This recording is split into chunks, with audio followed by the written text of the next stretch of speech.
আরাফার দিন যদি কোনো ব্যক্তি একটি দিন সিয়াম পালন করে, যদি কোনো ব্যক্তি আরাফার দিন একটি দিন সিয়াম পালন করে, আল্লাহর নবী বলেছেন আইয়ুকাফিরা সানাত আল্লাতি কাবলাহু ওয়া সানাত আল্লাতি বাদাহু, তার অগ্রিম 1 বছর আগের এবং পরের 2 বছরের গুনাহ মাফ করে দেওয়া হয়।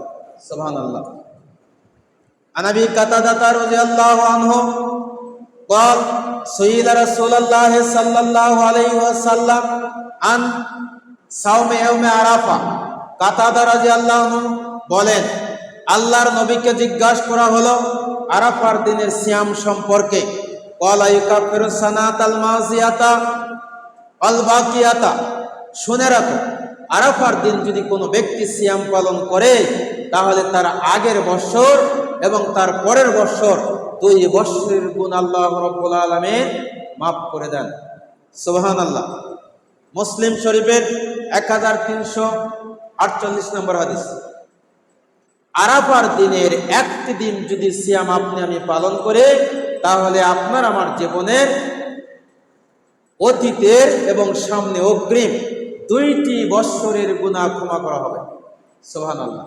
তাহলে নফল সিয়ামের মধ্যে একটি সিয়াম অবশ্যই আমরা যারা রয়েছি, আজকে যারা এখানে উপস্থিত হয়েছেন, প্রত্যেকে অন্তত হলে আরাফার দিনের সিয়াম পালন করার চেষ্টা করবেন।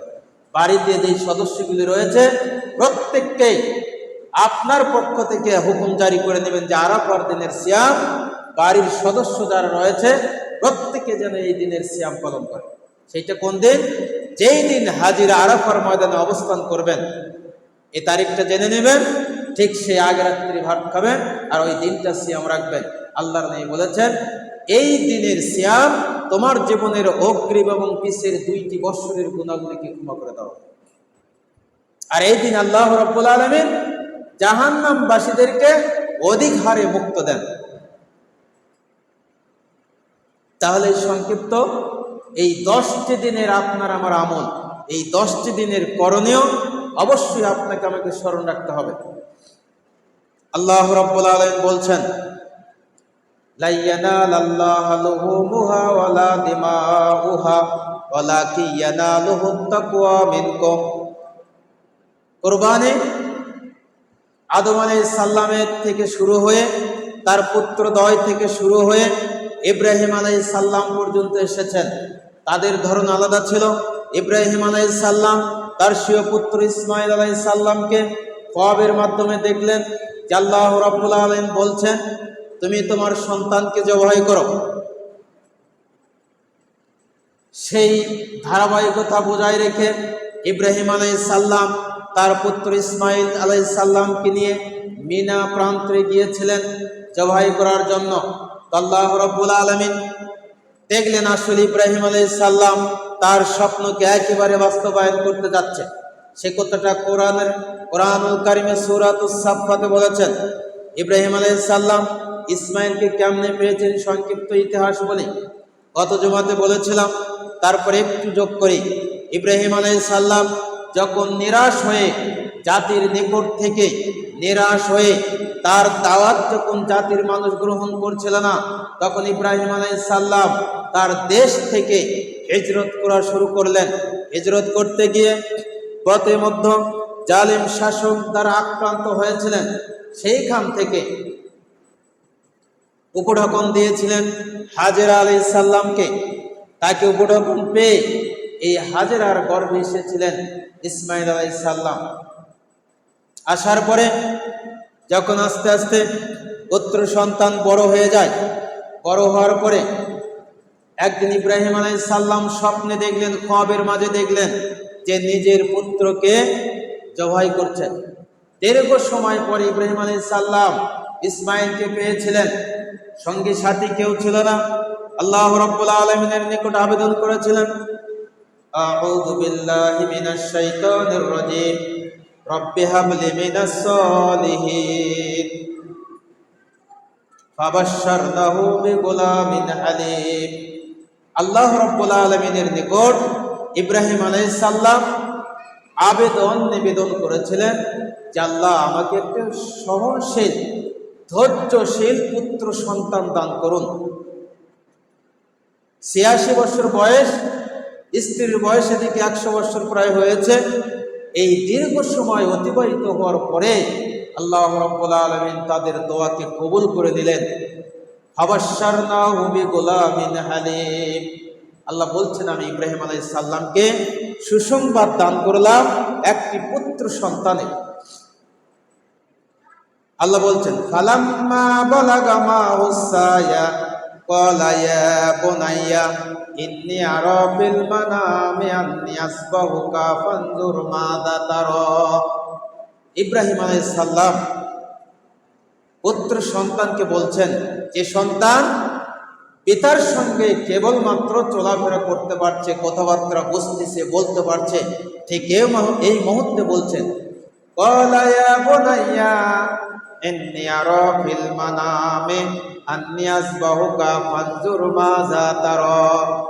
পুত্র ইসমাইল, আমি খ্বাবের মাঝে দেখলাম নিজ হাতে তোমাকে জবাই করছি, এ বিষয়ে তোমার মতামত কি? ফানজুর মাযা তারা, এ বিষয়ে তোমার মতামত কি? এইটা পিতা ইব্রাহিম আলাইহিস সালাম পুত্র ইসমাইলকে বলছেন। ইসমাইল আলাইহিস সালাম ছোট্ট ছেলে বলছেন, ক্বালা ইয়া আবাতি ইফআল মা তু'মারু সাতাজিদুনি ইনশাআল্লাহু মিনাস সাবিরিন। ইসমাইল আলাইহিস সালাম বলছেন, পিতা,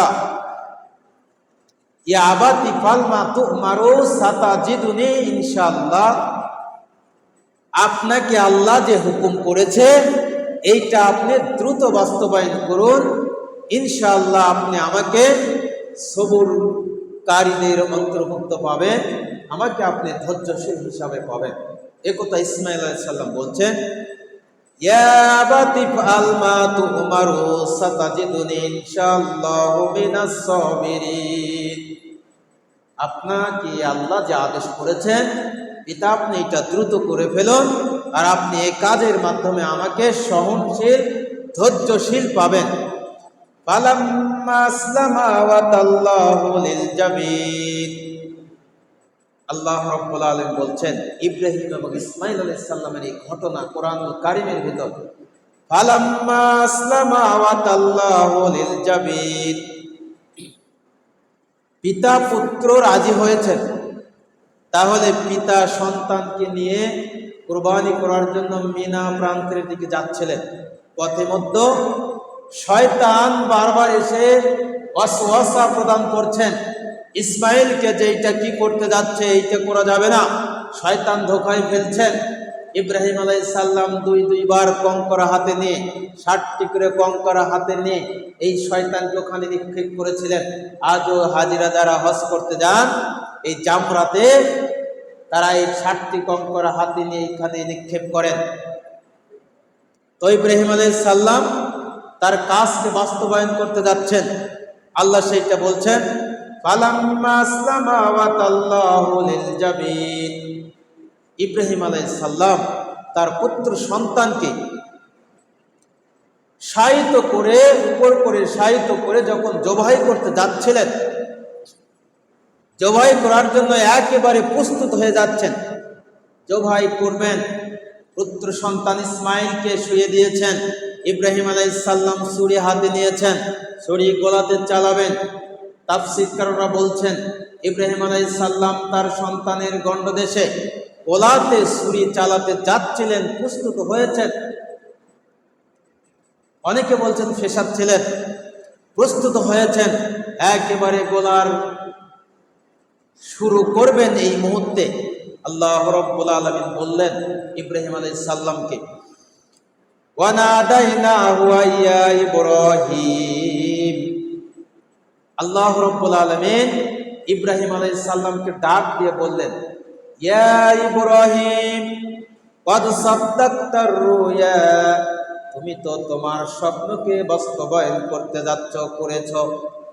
ক্বাদ সাদ্দাকতার রুয়া, ইব্রাহিম তুমি তোমার স্বপ্নকে সত্যই বাস্তবায়ন করেছ, তুমি তোমার স্বপ্নকে সত্যই বাস্তবায়ন করেছ।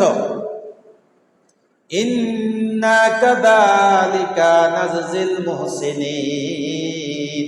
আল্লাহ বললেন ইন্না কাযালিকা নাজজিল মুহসিনিন।